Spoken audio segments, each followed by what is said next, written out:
companheiros, hoje aqui juntos para realizar mais um programa Espiritismo, Evangelho e Educação. Nós vamos dar continuidade ao trabalho que foi iniciado a partir do capítulo 6 do livro Primeiros Labores Apostólicos, que faz parte da segunda parte do romance Paulo e Estevão. Na última semana, nós falamos da igreja de Antioquia, aquele momento em que Paulo é acolhido para realizar o trabalho extraordinário que iria, vamos dizer assim, ser iniciado com ele naquela condição de dar os primeiros passos no que remonta ao apostolado.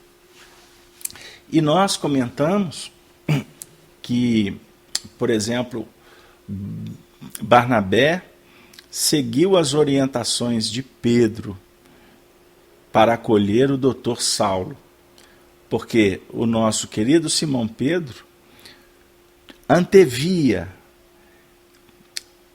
que ele, Saulo, iria dar um grande contributo a partir das suas experiências, porque ele realmente era o vaso escolhido, e Simão Pedro não tinha dúvida. Mas era necessário que ele passasse por um processo de, vamos dizer assim, de burilamento, imprescindível para o tentame. Então hoje, nós vamos trabalhar com um tema específico, o cristianismo. Saulo, Lucas, Barnabé e João Marcos. E já percebemos que nós vamos ter aqui muito assunto para que a gente possa debater, não é? Então, hoje, especificamente, nós vamos iniciar o processo,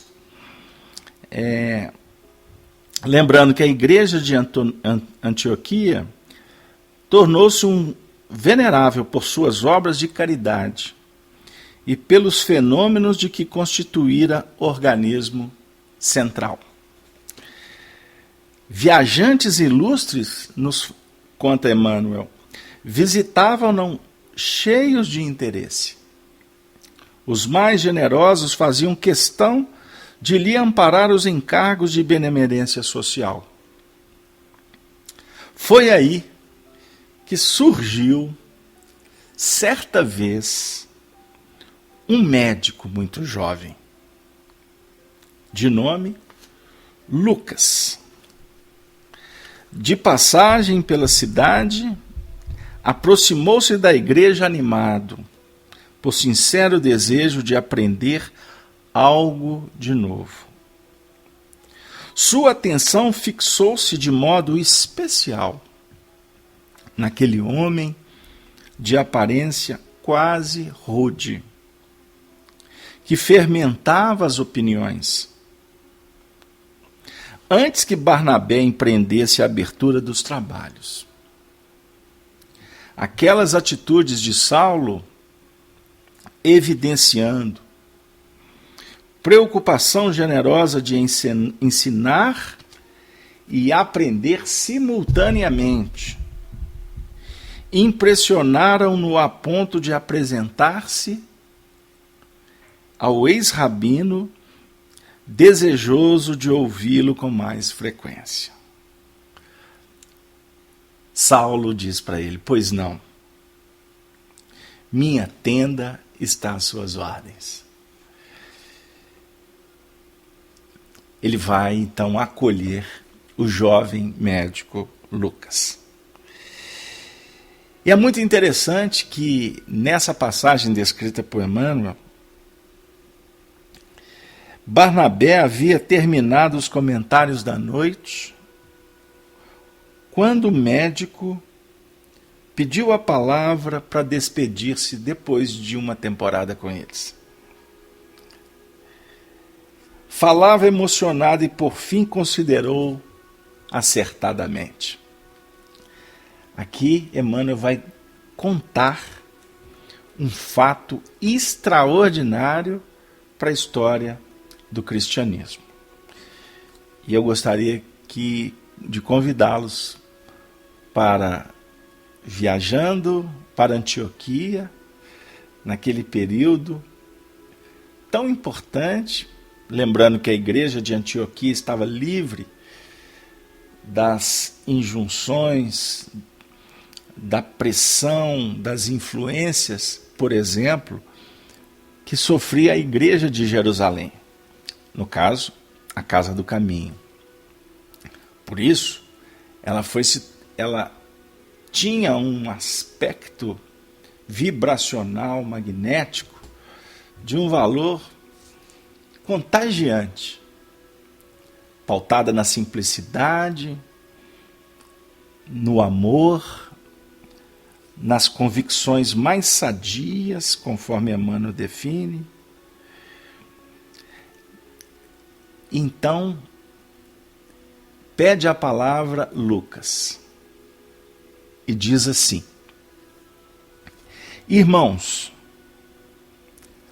afastando-me de vós, levo o propósito de trabalhar pelo Mestre,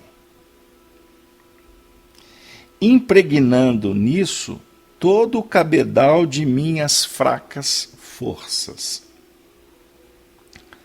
Não tenho dúvida alguma quanto à extensão desse movimento espiritual. Para mim, ele transformará o mundo inteiro. A convicção, o idealismo do jovem, a fé que despontava. Não é isso, querida Cláudia, o Antônio Correia, a Caroline. Ontem estávamos endereçando os votos de soerguimento para o seu coração. Para a Cleusa, para o Daniel de Curitiba. Daniel, vamos estar aí no dia 1º de março, Daniel, aí em Curitiba. Contamos com a sua presença. A nossa companheira Elisa Cruz, o Fábio de Santa Maria, o Ivani de Caldas, o Leal de Hortolândia, São Paulo, Miriam, muito obrigado, querida amiga de Porto Alegre, Marta Santos, de Goiás, a Meire, de Juscelino, a Núzia, de Belo Horizonte, a Rita, de Juiz de Fora. Rita, vamos estar aí em Bicas, 40 quilômetros aí da sua casa, lá com a turma do Vinícius, né? Agora no mês, exatamente no dia 14 de março, na Semana Espírita.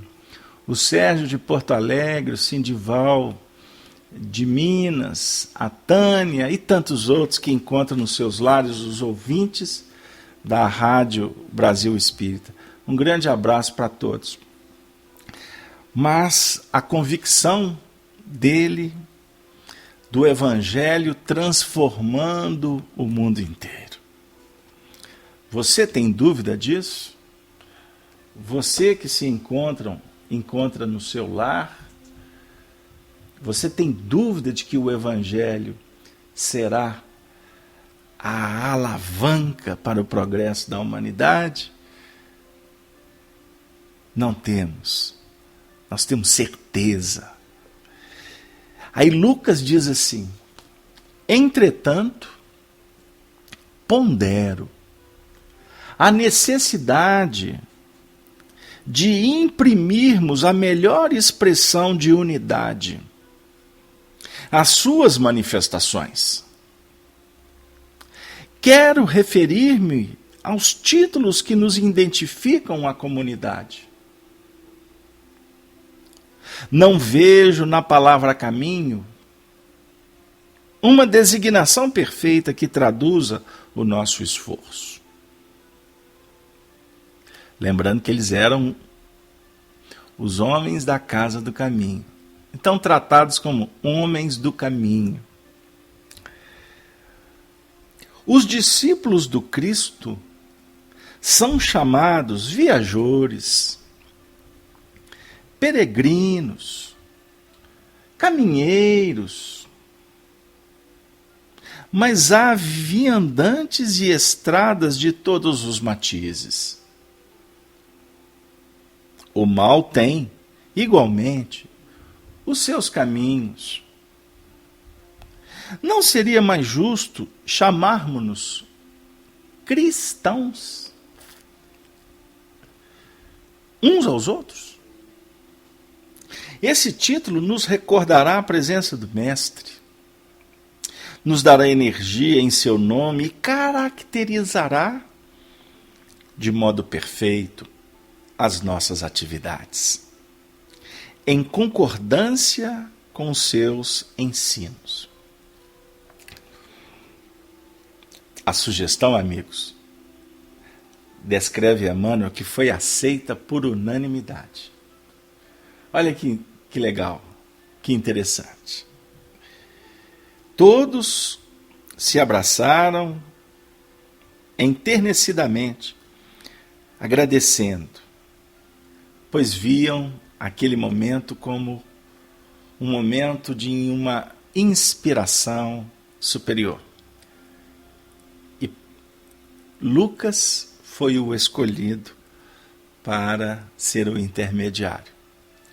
Geralmente as revelações se manifestam no momento certo, nos lugares oportunos, não é? Com as pessoas que necessitam, e sempre aparecerá aquele instrumento que vai efetivamente auxiliar na promoção dos indivíduos.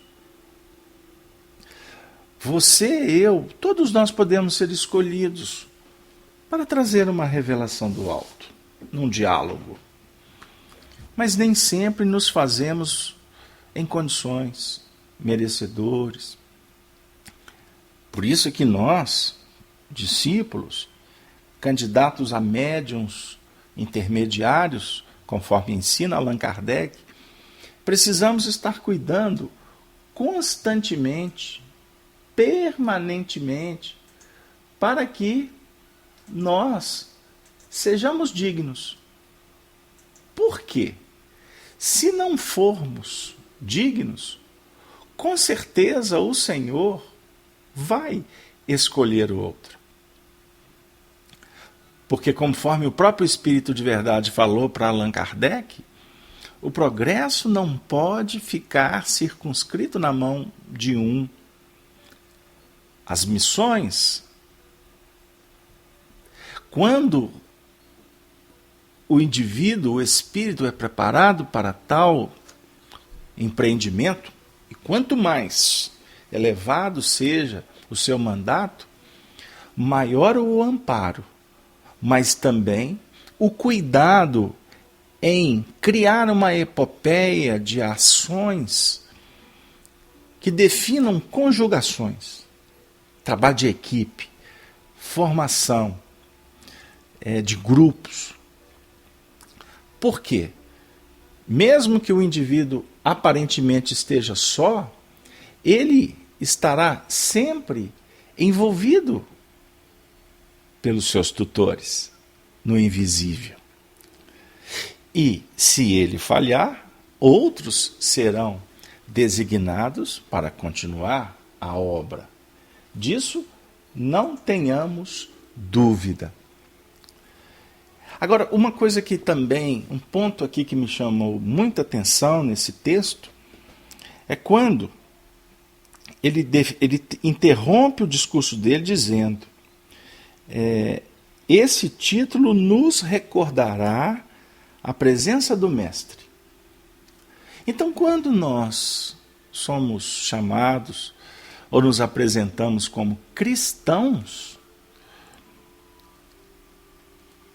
Emmanuel está chamando a atenção aqui para a nossa responsabilidade com a designação, porque ela nos faz lembrar do Mestre.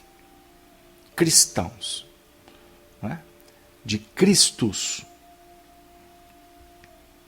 E nós precisamos, portanto, sintonizar com a responsabilidade, com a tarefa, porque ela nos dará energia em seu nome. Energia em seu nome. Eu gostaria de dividir com vocês uma tarefa, um exercício que eu faço, que para muitos pode ser tido até como um rito, uma atitude religiosa.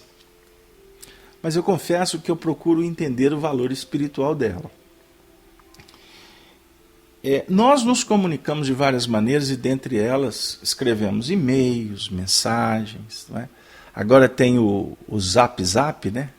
Que virou uma febre, né? As pessoas se comunicando por mensagens, e a gente fica torcendo que elas saibamos usar, para não ficar usando a ferramenta que pode aproximar, como tem aproximado pessoas, de sorte que a fraternidade se faça, mas que nós não utilizemos, em nome da aproximação, de recursos fantasiosos, chulos, deprimentes. É o que muitas vezes perambula por aí. Mas eu queria dizer o seguinte, a gente trabalha em vários departamentos na sociedade, né? Profissionalmente, dentro da doutrina espírita, em família, enfim. Quando nós estamos, por exemplo, endereçando um e-mail na ótica do nosso trabalho, a gente tem que procurar ser cordiais uns com os outros. Então você não vai mandar um e-mail seco. Geralmente, se é um companheiro do trabalho, você vai dizer, por exemplo, bom dia, e tentar escrever de uma forma mais suave possível aquela necessidade sua. Quando nós estamos, por exemplo, em doutrina espírita, ou seja, estou me comunicando com amigos de doutrina espírita, sejam eles companheiros como o meu grande querido soldado e amigo de Jesus, André Sobreira, que está aí conosco, viu, André? Quando a gente está se comunicando, a gente tem os nossos momentos que a gente brinca um com o outro, né? Eu brinco sobre o time dele, ele fala do meu time, né? A gente fala de algumas coisas que tem a ver, até para quebrar a rigidez ou dar uma suavizada nas nossas tarefas. Mas eu sempre procuro conversar com ele dizendo assim, no final de cada texto, e ele está aí para dizer, não me deixar mentir sozinho. Eu sempre procuro terminar o texto dizendo assim, que Jesus nos abençoe. Não é mesmo? Ou um abraço com Jesus, alguma coisa assim. Não misturando as coisas. Mas assim, entre nós espíritas, eu não posso escrever, eu não me sinto bem escrevendo um texto para alguém da diretoria da minha casa espírita, tratando da mesma forma que eu tento muito polidamente, me exerço para isso, utilizar no meu ambiente profissional. Eu sou, além de polido, eu tenho que, na minha concepção, dar um toque carinhoso, fraterno na missiva. Isso é um exercício, é um treinamento para que a gente possa ser elegante, mas também para que a gente possa colocar sentimento verdadeiro nos procedimentos. Então não dá para ser burocrático. Burocrático, muitas vezes, a gente fica até meio apertado, porque temos que ser, por exemplo, lá no seu trabalho, e é difícil. Você tem um patrão, ou você tem responsabilidade. É difícil você sair de alguns procedimentos técnicos.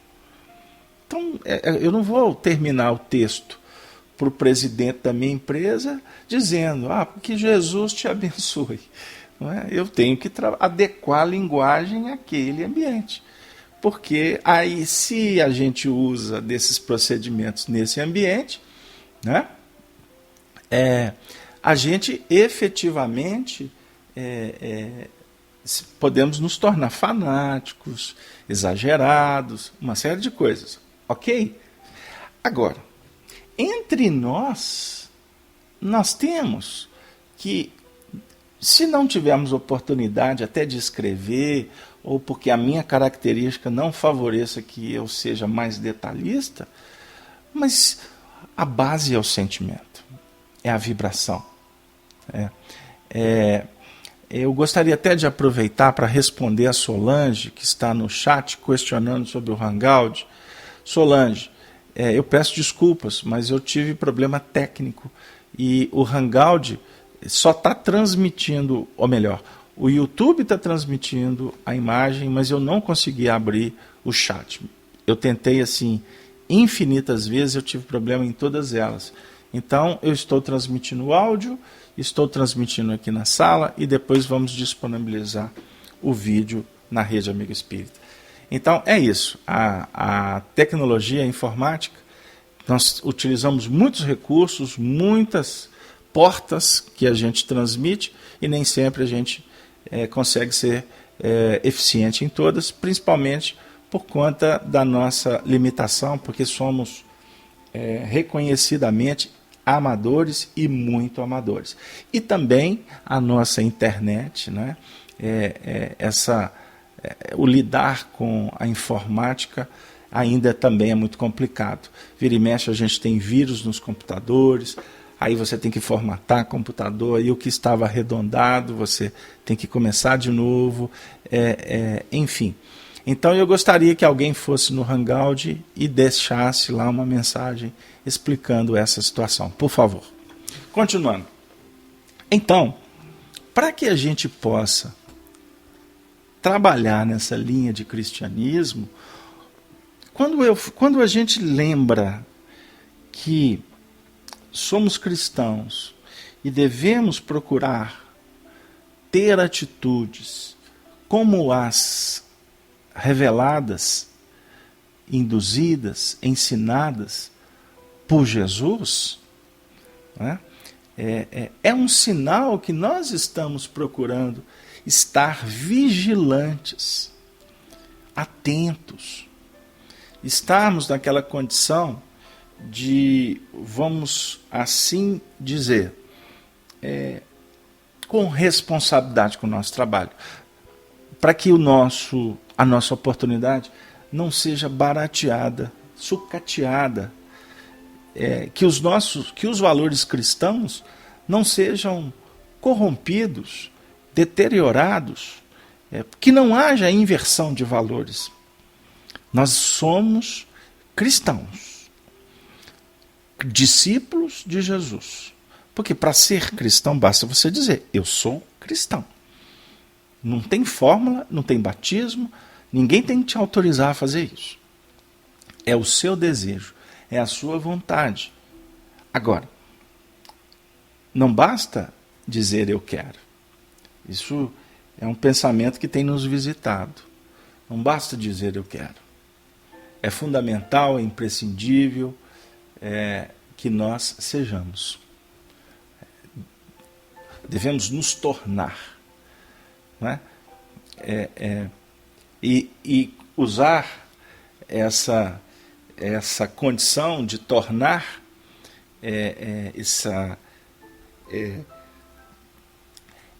nós temos naturalmente que lembrar, por exemplo, do capítulo 18 do Evangelho de Mateus, quando uma das passagens que nós citamos com muita constância,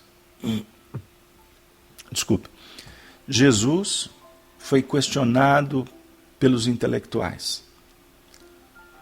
Quem é o maior no reino dos céus? Os fariseus, os discípulos. Ele estava num grupo. Então, é óbvio que a indagação parte da condição espiritual de cada um. Se parte do discípulo, há um interesse em aprender. Se parte da mente discursiva, costuma ser apenas para testar ou para verificar lógica no discurso, mas não uma adesão ao ensinamento. No caso dessa citação, Jesus chama uma criança, põe no meio deles, porque ele percebe o alcance do ensinamento, e ele diz assim: enquanto não vos converterdes e vos tornardes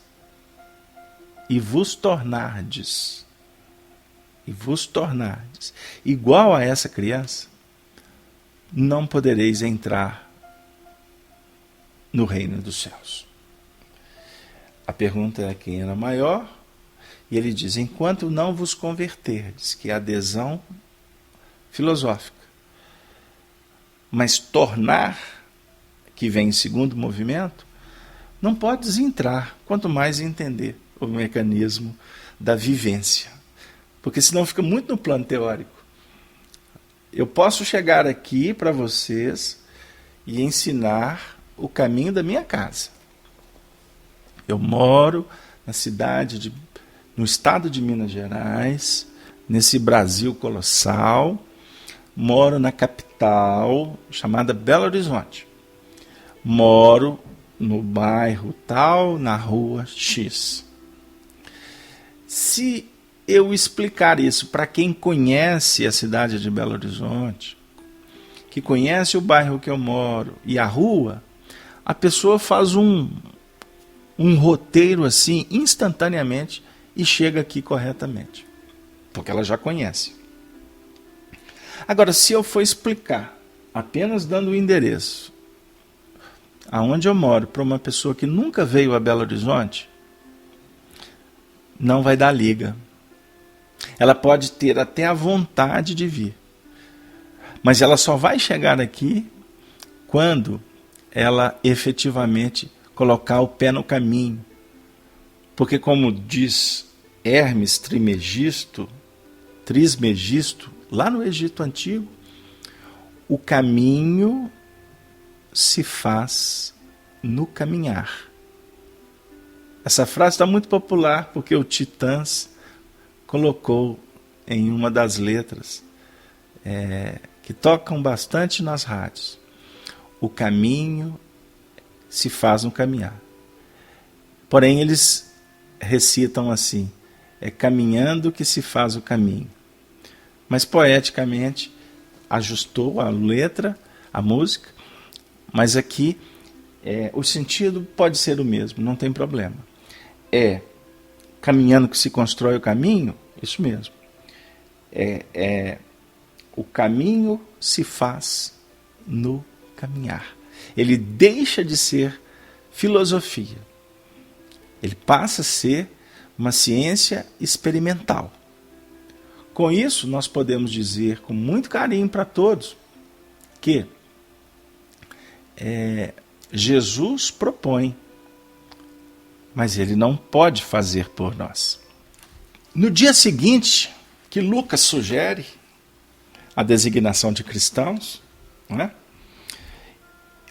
Como um novo convertido que se tornou, despediu-se do rabino Saulo com lágrimas de reconhecimento, agradecido por tudo.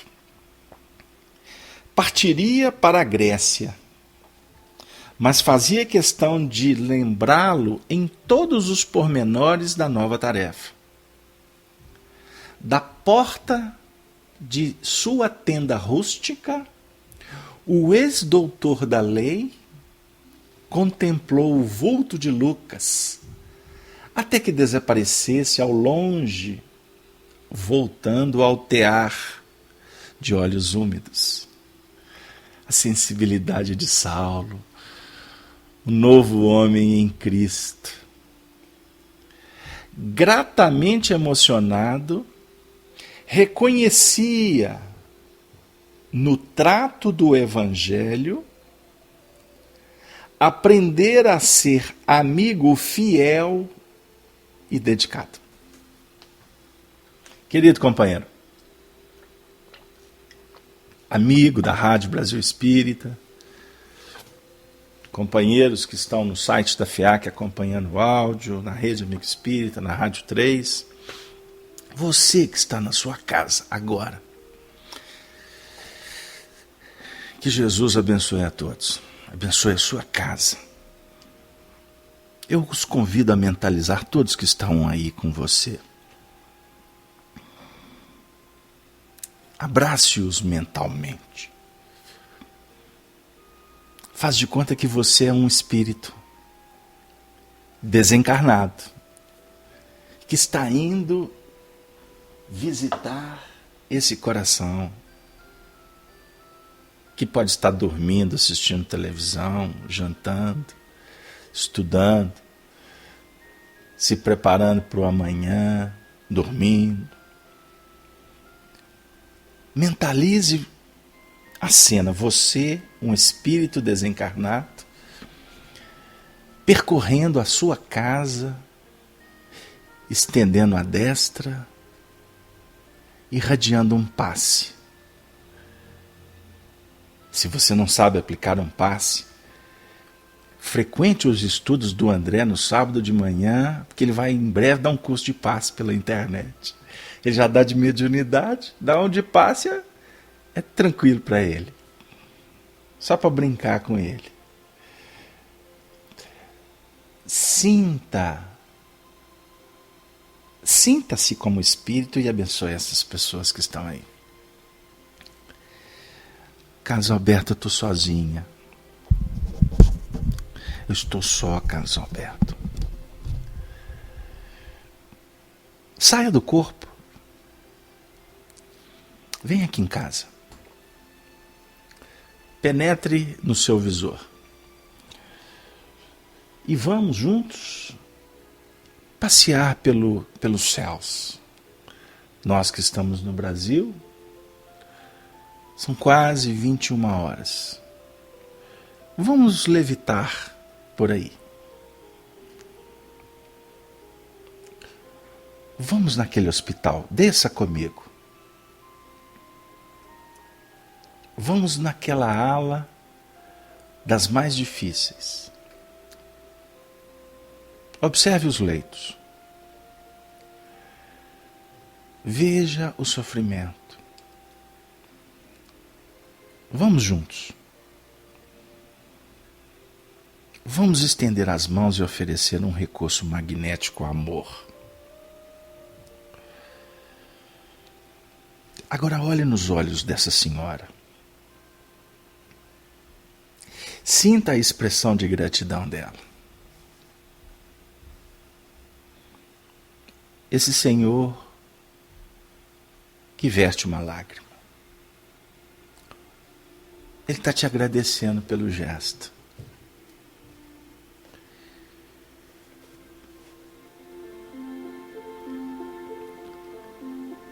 Sinta esse momento.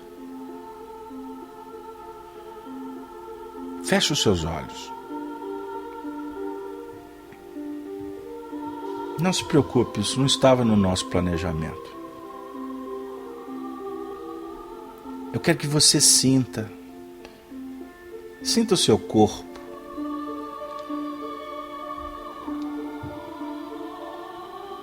Permita-te a emoção.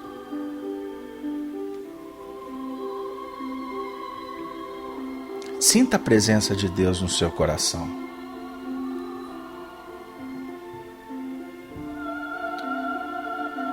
Mas eu quero que você sinta. Eu quero que você sinta o que pode significar gratidão. O que pode representar um gesto amigo. A presença de Deus, o pulsar do coração, amor,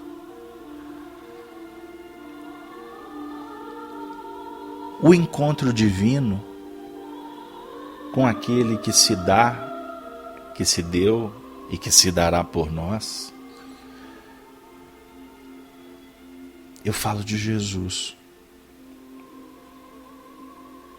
Porque Jesus, você vai encontrá-lo no gesto, no sentimento, naquele que está recebendo as bênçãos. Por isso que Francisco de Assis citava esse texto tantas vezes como citou para Inocêncio III na Basílica de Pedro. O Papa: quando fizestes a um destes, a mim estarás fazendo. O Papa quedou, porque ele era sumidade eclesiástica. Mas ali ele se sentia um esfarrapado diante da verdadeira autoridade. Pois o que Francisco de Assis fazia é o que você fez agora. É o que você pode continuar fazendo. É o que nós devemos fazer, sempre, para sermos reconhecidos como discípulos de Jesus. Sereis reconhecidos como meus discípulos, por muito vos amardes. E não precisa de fórmula, amiga. Você não precisa de pedir licença para o presidente para você amar. Você não tem que dar satisfação para o mundo porque você quer amar. Convenção são para os escravos do convencionalismo. Tradição é para ser respeitada, louvada, mas ela precisa de ser a base para que você dê continuidade na tradição que é boa, mas que liberta e que não escraviza. Eis a contradição dos homens em sociedade. Buscam o novo destruindo o velho. O velho se sente impulsionado com o novo. Mas o velho não pode ficar abandonado. Saulo de Tarso foi compreendendo isso. Os seus discursos sempre reverenciavam a tradição.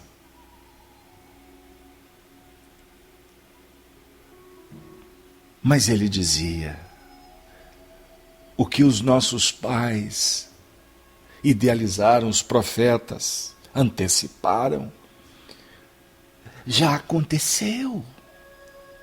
O Messias esteve entre nós. Eu o vi. Miserável que sou, não me sinto digno de dizer que sou apóstolo, porque eu fui o que mais persegui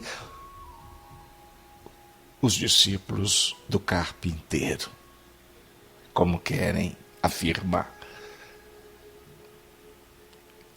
Eu o vi. Não sou digno de me dizer apóstolo. Ele estava emocionado, como emocionado poderemos estar agora, na porta da nossa tenda, que foi edificada no deserto das incompreensões do momento atual. E agora nós estamos à porta da tenda, junto com Saulo,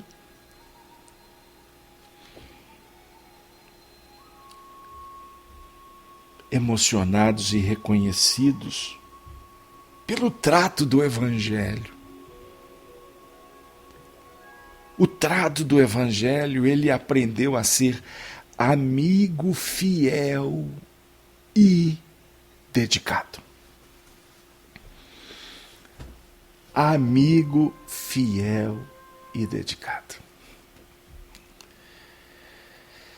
Cotejava os sentimentos de agora com as concepções mais antigas e verificava profundas diferenças.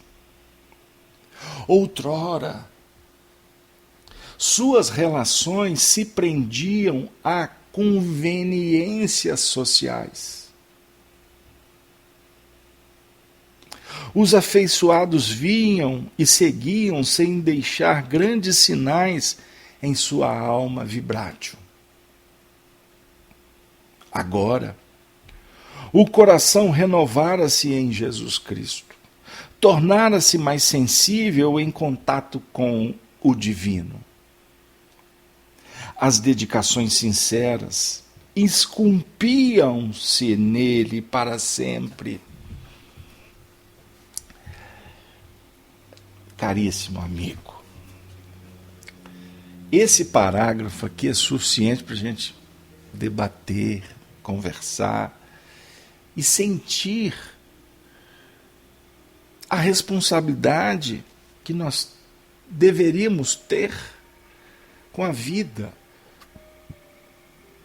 Vocês já imaginaram a transformação de Saulo, compreendendo que tudo que aconteceu antes era da periferia, não tocava a sua alma vibrátil. Porque muitas vezes não se vasculha o sentimento, não se percebe o tanto poderíamos aproveitar cada momento. Aí a gente muitas vezes sustenta, mantém relações que você vê claramente que elas não têm sustentação no ambiente social. Porque quando você tem responsabilidades, família, no trabalho, por mais que você encontre convivências que você vê claramente que elas têm vida curta, mas existe uma lei superior que aponta que você não deve abster-se, enjaular-se, fugir, abandonar. Existe uma tarefa. E bem-aventurado aquele que persevera até o fim na tarefa. Porque no vício do comportamento convencional, descobriu-se uma fórmula brilhante de justificar o abandono do que é divino, do que é vínculo com a lei. Guardemos isso. Emmanuel, em muitas das suas lições, ele fala sobre a lei de vinculação. Nós tivemos aqui em Belo Horizonte um professor de doutrina espírita, se chamava Leão Zálio. O Leão ele dava cursos, era muito legal. Ele fazia cursos, estudos a longo prazo sobre vinculação e desvinculação. Os estudos dele são assim, extraordinários. Eu tenho muitas dessas gravações. Forma irreverente, carinhosa, objetiva, de, por exemplo, dizer: quem fere a lei, com a lei será conferido. A gente dava belas gargalhadas. Se vinculou porque quis, livre-arbítrio. Para desvincular, a ação não é igual ao vincular-se. Porque o vínculo, na maioria das vezes, não se mensura. O peso, o fator que prepondera nesse vínculo, as atrações que envolvem física, magnética, emocional e espiritual que um vínculo define. Aí faz na brincadeira. Faz sem achar que tudo ficará por isso mesmo. E não é bem assim, queridos amigos. Não é bem assim. É necessário que a gente entenda um pouco desse assunto para que a gente possa tirar uma conclusão com Jesus. Ou seja, associar com a proposta do Evangelho. Se não qualificarmos, não se libertará. Não tem jeito. Não, com o Evangelho você não desata. Guardem isso. A proposta do Evangelho é para atar, não é para desatar. Desatar é com as questões do mundo. O mundo favorece. Agora o Evangelho está dizendo assim, não desata, ata. Ou seja, para que você consiga resolver uma situação, você precisa de qualificar aspectos da sua intimidade que vão favorecer para que você resolva isso aqui. Então, isso são pontos importantes, porque a partir do momento que você vai criando circuitos que lubrifiquem, se eu posso assim dizer, que renovem, que te tragam esperança, força, fé, você não vai ter condições de abrir a cadeia. Então Kardec propõe a caridade. Sem a caridade não há salvação.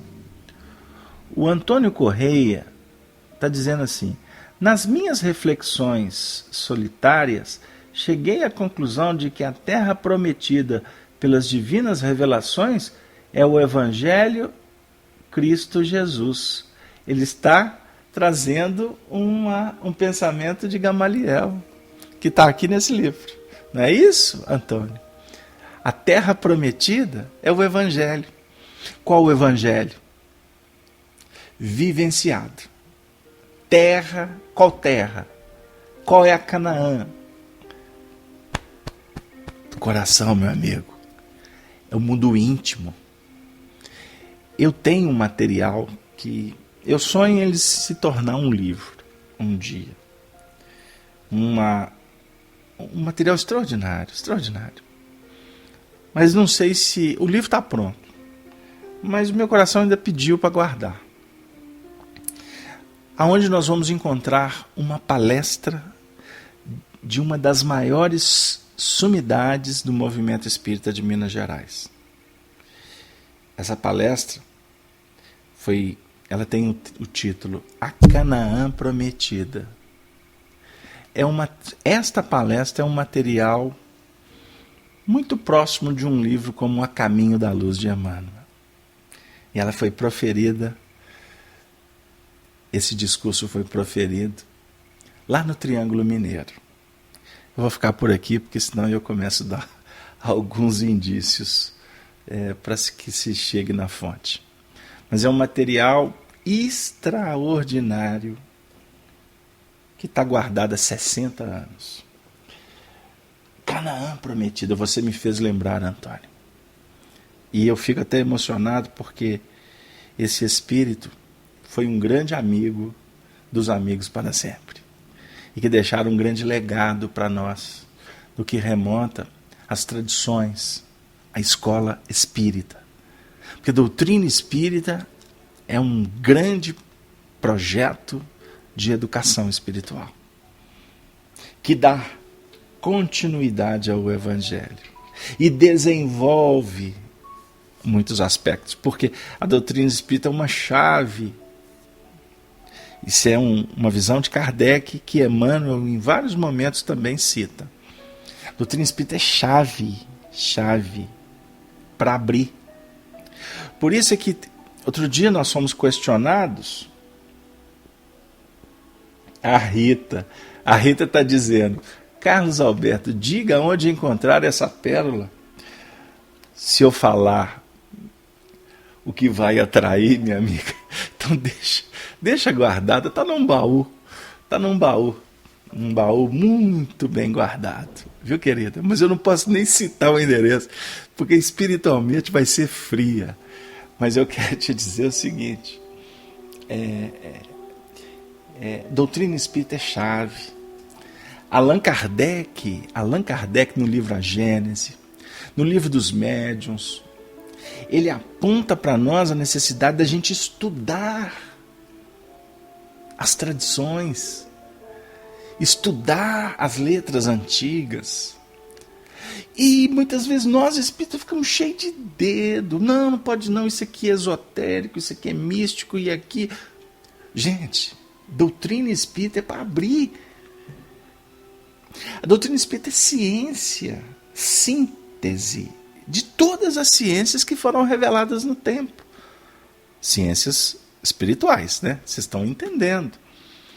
Então, por exemplo, eu já recebi críticas de corações dizendo assim, mas não sei por que vocês fazem um programa, Espiritismo, Evangelho e Educação, e estão estudando, por exemplo, o romance de Paulo de Tarso. O que Paulo de Tarso tem a ver com a doutrina espírita?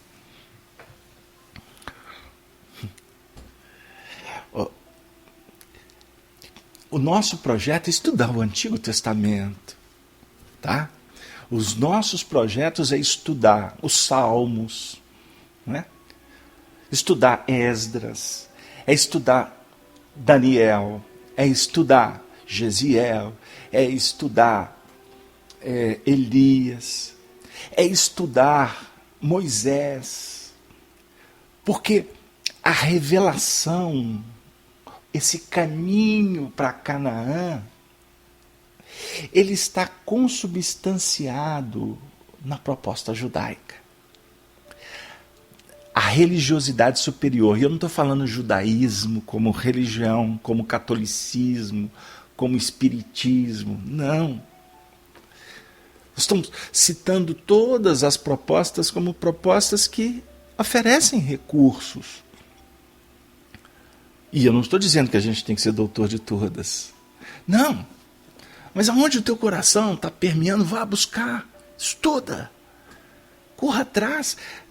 Observem bem, nós estamos aqui dissecando o momento em que Lucas propõe para Barnabé, para os cristãos de Antioquia, para Saulo de Tarso, que era doutor, um jovem grego, estudante de medicina, aliás, médico da época, que quem já leu o livro Médico de Homens e de Almas vai entender um pouco do perfil psicológico de Lucas. Aliás, eu vou dar uma informação para vocês, vinda de Chico Xavier. A Taylor, que foi a menina que psicografou o romance Médico de Homens e de Almas, ela psicografou esse livro quando ela tinha, parece que por volta de 10, 12, 13 anos. Arnaldo Rocha me contava essa história com detalhes. Ela escreveu praticamente o livro inteiro. A vida foi engavetada, que era coisa de maluco.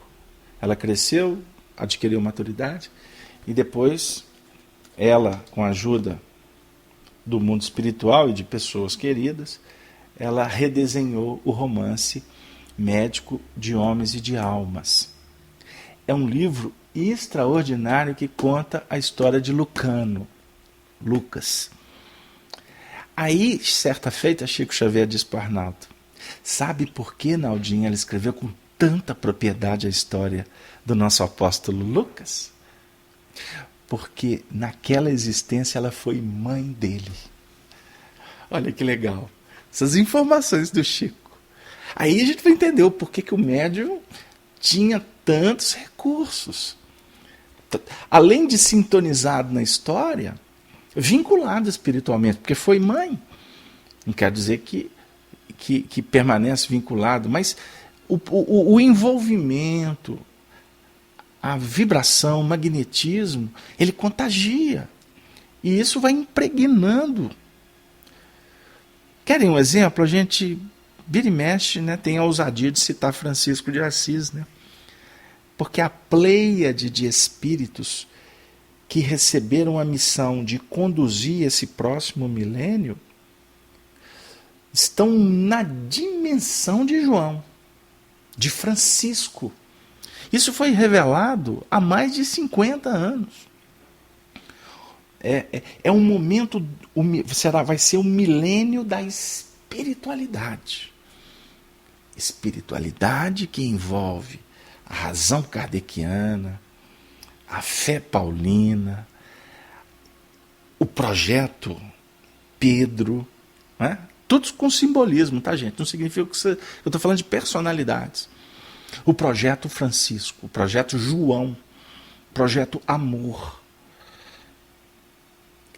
E isso a gente ficou sabendo há muito tempo atrás. Então, quando o Papa Francisco ascendeu, e tomara que ele continue aceso, que os homens não o apaguem, nós nos recordamos desse simbolismo. Então tem coisas que fazem parte de profecias que são arquiteturas desenhadas, projetadas pelos técnicos, pelos engenheiros, que trabalham nas hostes de Jesus. É planejamento para o mundo maior, para uma terra modificada. Se preparem, quinta-feira, logo que a gente concluir esse projeto Paulo Estevam, nós vamos redesenhar quinta-feira. Estaremos em breve inaugurando um novo programa na quinta-feira. E a gente vai estar tratando desses assuntos. Não é? O que significa essas chaves? Não é? Dentro, obviamente, da nossa limitação, mas estamos nos preparando, sendo preparados pelo mundo maior, para, junto com vocês, a gente começar a discutir determinados assuntos que ficam de lado. Porque, diga-se de passagem, até justifica-se. Por quê? Nós, como espíritas, o nosso problema começa porque nós não conhecemos Allan Kardec. Então, aprofundar demais, para muitos, é devaneio. Tem determinados assuntos que o próprio Kardec aborda, a grande maioria não consegue alcançar. Mas as vozes dos céus têm que falar. Nós temos que entrar. Nós temos que ter ousadia para buscar. Mas, ao mesmo tempo, sabedoria para esperar o momento oportuno. Querem um exemplo? Eu falei de um trabalho, vou citar outro, que tem outros projetos. Tem um livro que está na minha mão, que tem 2 anos que tem uma pessoa me esperando. Vocês não sabem o que é dormir toda noite pensando nessa pessoa, que está desesperada para ver o livro pronto. E os espíritos, não está na hora. Calma. Aí eu falo assim, mas como é que eu faço? Não se preocupe, nós estamos cuidando. É um coração sensível, mas também precisa de aprender.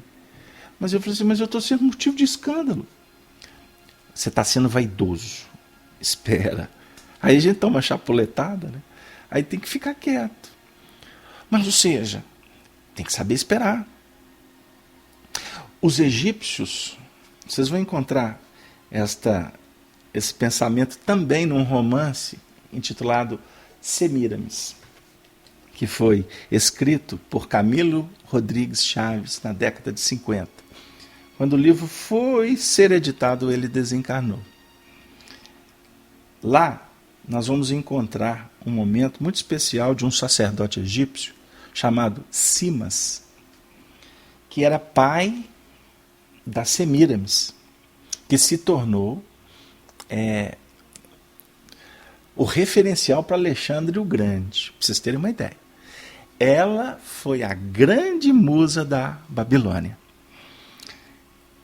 Então lá, o sacerdote Simas, que é uma das vidas de Emmanuel, Esse processo aconteceu por volta do século 8 antes do Cristo.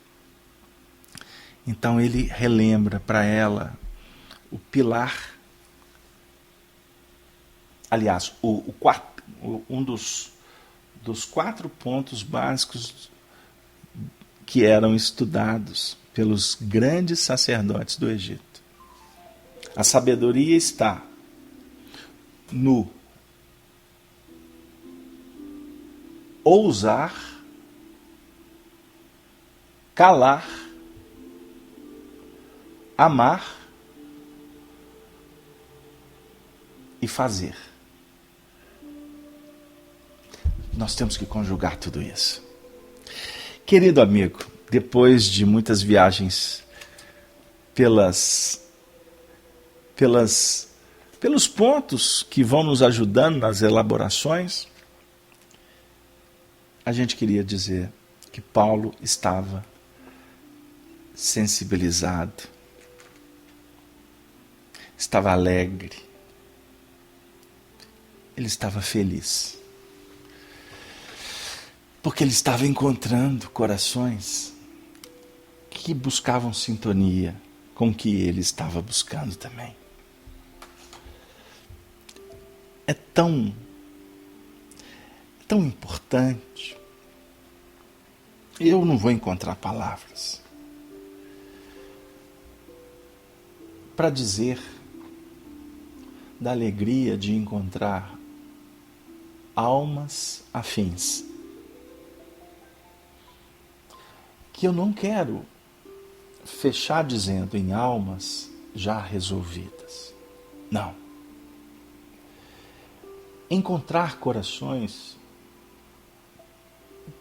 que se buscam por estarem buscando os mesmos sonhos, os mesmos ideais.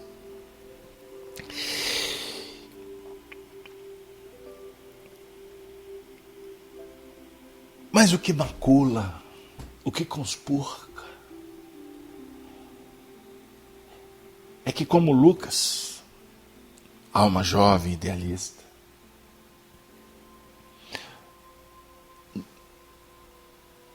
nós muitas vezes, em pouco tempo, esquecemos. E mudamos os nossos conceitos, a nossa sintonia. Voltamos à retaguarda. Deveríamos seguir como Lucas seguiu. Mais jovens, empolgados, encontramos muitos corações afins. Mas em pouco tempo, a gente esquece o que é ser cristão. Que é lutar pela nobreza, pela educação, pela amizade, pelo respeito, pela igualdade, pela liberdade, pela fraternidade, pela espiritualidade. Dói no nosso coração ver, sangra nossa alma em se deparar com tantos absurdos que andam acontecendo na terra escolhida por Jesus para ser o coração do mundo. E a gente fica, muitas vezes, com a visão humana, nós ficamos pasmo de, ao mesmo tempo, deparar com tanta gente que não consegue enxergar.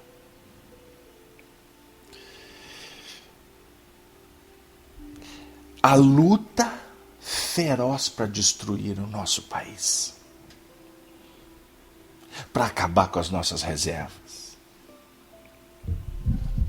para tirar a liberdade das pessoas escolherem, para tamponar a corrupção, agir de forma que a sujeira continue sendo colocada debaixo do tapete. E com discursos sociais, polidos, carismáticos, como muito dos facínoras fizemos no espaço e no tempo, na história dos homens. O grande dragão, a besta do Apocalipse, continua vestida com um manto vermelho da Roma pagã, da Roma mística, do império dos Césares, que privilegiavam alguns em detrimento de toda a república, favorecendo festa, circo, pão, para continuar enganando. Até quando, meus amigos, nós vamos continuar como indivíduos sintonizados e presos na masmorra que foi trancada pela nossa indiferença, pela nossa rebeldia, pela nossa fascinação com o fácil, com o fútil, com o mentiroso, com o vaidoso. Querido amigo, vejo à minha frente, circunstancialmente, esta imagem. Eu gosto de retratos, não para serem cultuados, idolatrados. Gosto de símbolos, porque quando eu olho para eles, eles me falam alguma coisa de minha história. De erros e de responsabilidades que eu tenho que realmente ter com a luz da vida, com o mestre dos mestres. Dentre estas reflexões, eu gostaria, como amigo, como incentivador, porque só tento ser isto, mais nada, porque não tenho autoridade moral, mas incentivador, emulador, divulgador de uma proposta que Lucas tinha convicção que iria transformar o mundo inteiro. Sem evangelho, nós não conseguiremos construir um mundo novo. Continuaremos a bancarrota. E passando por esse período dos ais previstos no próprio Evangelho, no próprio Apocalipse, e uma imagem que deveríamos associar. O Apocalipse fala de um período dos ais, que não seria mais das inundações, como Noé conheceu em seus tempos, no simbolismo da destruição pela água. Seria um período, está sendo um período, de fogo, de fumo, de enxofre, de desolações, de tristezas. A besta se precipita sobre a terra. Ela sai das regiões infernais que, na realidade, simboliza a vaidade, o orgulho, que emergem do nosso mundo íntimo. Emergindo de um indivíduo cria-se a sintonia com outros indivíduos. A besta continua lutando para dominar o mundo. Ela tem vários diademas, facetas. A besta do império, do dinheiro, do império do domínio, do império do prazer, do império da luxúria, do império da crueldade, o império da intolerância e tantas outras condições. É a besta.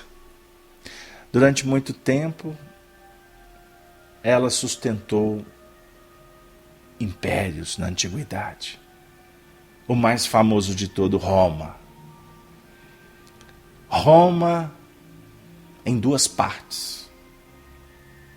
A Roma pagã, república, imperadores, até iniciar a sua queda e a ascensão de outra Roma, que se deu com Constantino, fazendo do cristianismo a religião oficial do Estado, envolvida pelo judaísmo, pelo misticismo. Eis que surge a Igreja Romana, a representar algumas modificações, mas os mesmos interesses. Conspurcar, modificar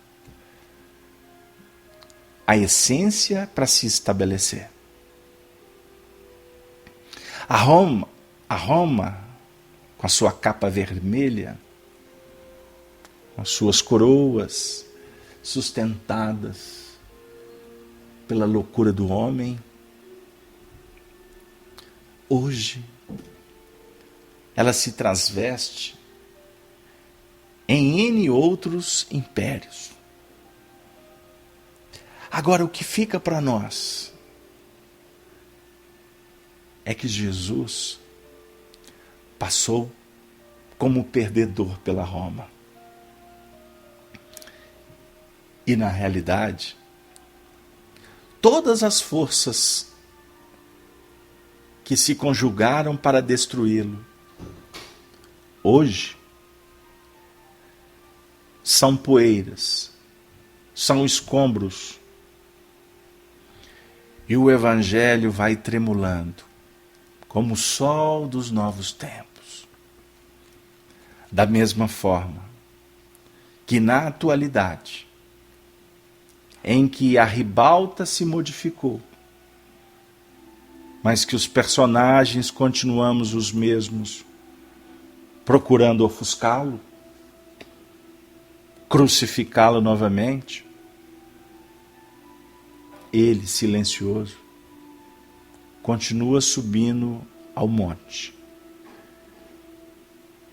permitindo ser crucificado pelos insensatos.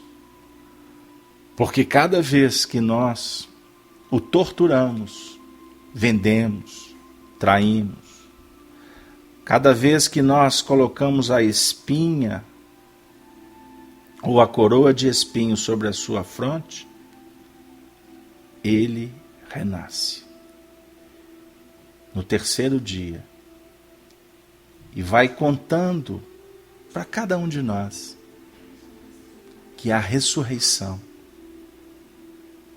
é a glória do porvir. Mas não basta pedir, Senhor, Senhor, leve-me contigo para o paraíso, como falou um dos seus companheiros na hora da crucificação, um dos dois ladrões. Ele disse, como nos faz lembrar Emmanuel, ainda hoje estarás comigo no paraíso. Em momento algum Jesus disse, a partir de hoje estarás comigo no paraíso. O estar com Ele no paraíso é o que está acontecendo conosco. Um instante de glória, de misericórdia, de bênçãos, de consolo. Mas depois, amigos, nós teremos muito o que fazer. Cada um com a sua missão. Mas a certeza foi Ele que nos apresentou. Estarei convosco até o fim. Não temais, os homens podem matar o corpo, mas não vão destruir a alma do Evangelho. Tende bom ânimo. Eu venci o mundo. E Emmanuel novamente nos lembra. Ele não disse que venceu no mundo de César. Ele convida César para ascender, porque o meu reino ainda não é desse mundo. Querido companheiro, amigo espírita, cristãos, você que é católico, que é protestante, evangélico, você que é de outras denominações religiosas, espiritualistas, e que de alguma forma acompanha o nosso trabalho, que é despretensioso, lembre-se, aonde você estiver, independente de com quem você esteja, faça o melhor que tu possas, inspirados no amor do Eterno Pai, que envia aqueles que o representam dignamente para nos dizer que vale a pena. Não tem prêmio maior do que amar. Amar e servir sempre.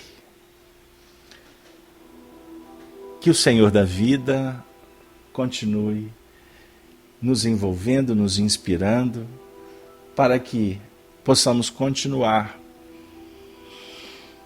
com a nossa missão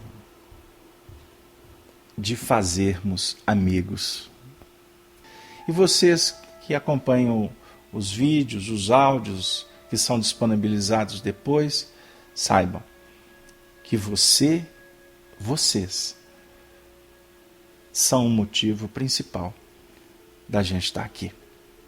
Porque queremos nos tornar amigos de Deus. Um beijo no coração de todos e me despeço com a saudação que a espiritualidade nos ensinou através das mãos abençoadas de Francisco Cândido Xavier, conforme o romance Ave Cristo de Emmanuel, nos despedindo, saudando sempre a Ele. Ave, ave, ave Cristo. Valeu. Um beijo no teu coração.